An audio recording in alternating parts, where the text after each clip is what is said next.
En estudios de BTV Noticias nos va a acompañar los próximos minutos el psicólogo, comisario mayor retirado y licenciado en seguridad, Robert Parrado. Robert, gracias por tu tiempo. Un gusto estar con Gracias ustedes. por acompañarnos. Voy a tomar la última parte del doctor Andrés Ojeda.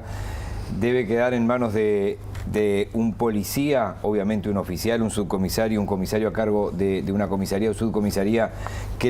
¿Por qué llamo no a un fiscal o debe llamar y que el fiscal resuelva? Yo creo que debe llamar al fiscal y que el fiscal resuelva, porque el volumen de información que maneja una seccional policial habitualmente, el porcentaje de temas civiles, de temas que no son estrictamente penales y que recurre la ciudadanía a una seccional, son no de carácter penal.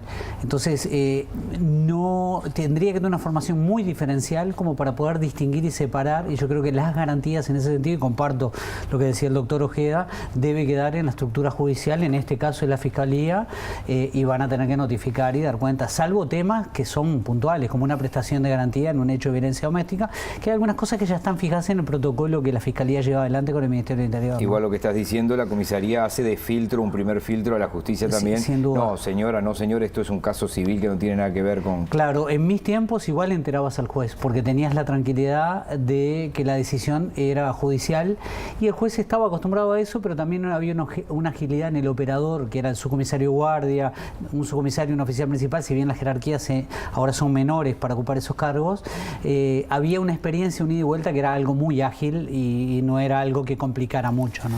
Bien, estamos ante dos situaciones muy dolorosas, lo de la pequeña de Rivera y ahora esta chiquilina, esta niña. Sí.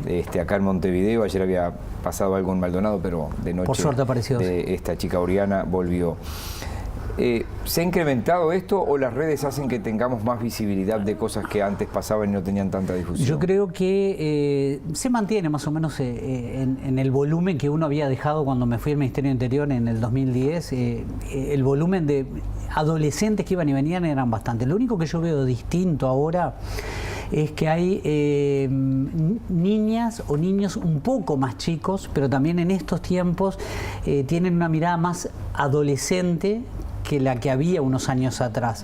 Por lo tanto, las características que se dan en el relacionamiento en las redes cambia y por ahí pueden haber otras particularidades que nos obligan a los adultos a estar atentos. Dijiste por allí adolescentes que van y vienen, es decir, que se ausentan de su casa, a los 10 días vuelven, a los 20 días vuelven. Adolescentes que de repente la familia no le da permiso, por ejemplo, para ir a un espectáculo en el interior del país, igual se van. O sea, y en esos casos hay que presentar la denuncia, porque entre 0 y 18 años son ausencias involuntarias siempre, o sea, se tiene que tomar y manejar con mucha intensidad y activar el protocolo de registro y búsqueda de personas ausentes, que yo creo que ahí hay un debe en la administración del punto de vista de la gestión de seguridad, ¿no? En parámetros internacionales, en personas ausentes, ¿cómo estábamos? Estabas viendo en pantalla cuando tú estabas hablando, porque eso lo tiene la página del Ministerio del Interior, las personas ausentes, es un capítulo que está allí en la página. Sí, lamentablemente es pobre la información, porque tiene 118 casos, datos extraoficiales de hace unos meses eran 512, y por lo que leí hoy... 4 veces más, casi. 4 veces más y se triplicaba... No, más de 4 veces más. Y se triplicó la cantidad de denuncias, pero que a lo que voy es que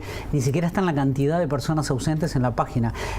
Ni siquiera está la niña de ayer. Yo lo chequeé a lo largo del día. ¿Y eso en parámetros internacionales? A mí me parece un disparate, 500 Es un montón personas, de gente, yo creo que hay que optimizar y mejorar los protocolos. Lo que pasa es que tiene que ver con el volumen de población que tenemos, las estrategias que tenemos en esta materia, y creo que las redes ayudan, porque para encontrar una persona es difusión de imagen. El debe que hay es que yo creo que el Ministerio del Interior debería centralizar la información y debería ser quien divulga la imagen para evitarnos el mal manejo que pueda haber del flujo de una imagen en las redes sociales. Si lo publicas tú o yo, bueno, tiene atrás las garantías de la seriedad del trabajo, pero hay muchas imágenes que a veces no se sabe ni de dónde son, quiénes son, y a veces puede generar conflictos porque eso trasciende el mundo del control del usuario, ¿no? En materia de violencia ciudadana había habido un parate en los robos a las casas de cobranzas por las medidas de seguridad, puertas blindadas, vidrios blindados. Sin embargo, el propio director nacional de policía, La Llera, dijo cuando cayó esa banda que se estaba buscando, dijo, hay otra que es igual o más de peligrosa, o sea que la policía lo sabía y ha quedado medio como demostrado. Sí, sin duda. Lo que pasa es que sacar el dinero de circulación también hace que el delincuente va a seguir delinquiendo, busca dónde está el dinero y va a cambiar sus estrategias para tratar de otras áreas de la hacerse. ciudad donde no hay cámaras, por ejemplo. En otras áreas que no hay cámaras, hay un corrimiento, una migración del delito y además eso obliga a preparar al personal de una manera distinta y en definitiva lo que tenés que lograr es una actuación más armónica.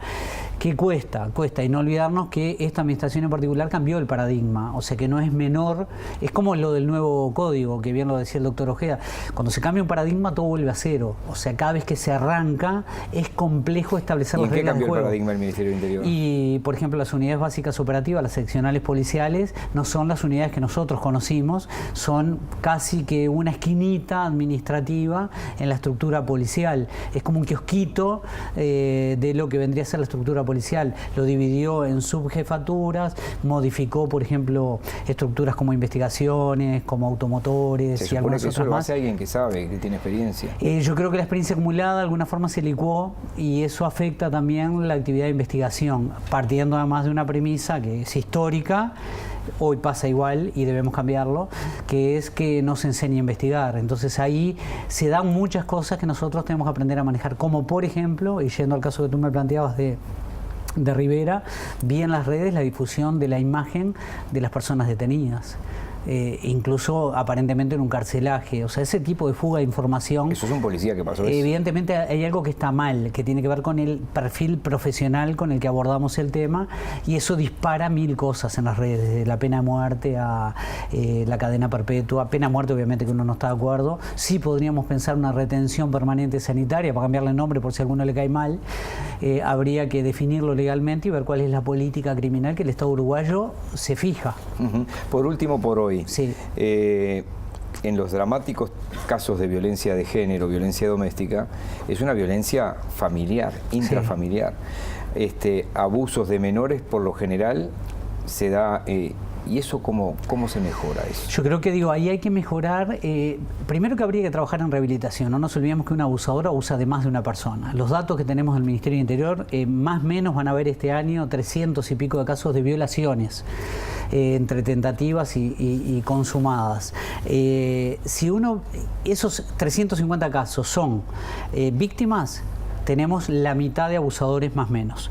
Si fueran abusadores tendríamos el doble de víctimas. Entonces uno tiene que tener una política de trabajo real dentro del sistema penitenciario y a su vez eso generaría una política de trabajo. Pero ¿qué me preocupa a mí? Que por ejemplo los atentados violentos al pudor no están registrados intensamente y hay datos que no son muy claros, donde también ahí podríamos hablar de abuso serial, violadores seriales, qué hacer con ellos, cómo trabajamos dentro de las cárceles. Hay un montón de cosas para hacer, pero a su vez trabajar mucho con la familia, porque cuando se dan estas situaciones, más allá del trabajo puntual, lo que hay que aprender es cómo corregir para adelante, para tener un criterio más de protección en los núcleos familiares para evitar este tipo de situaciones, ¿no?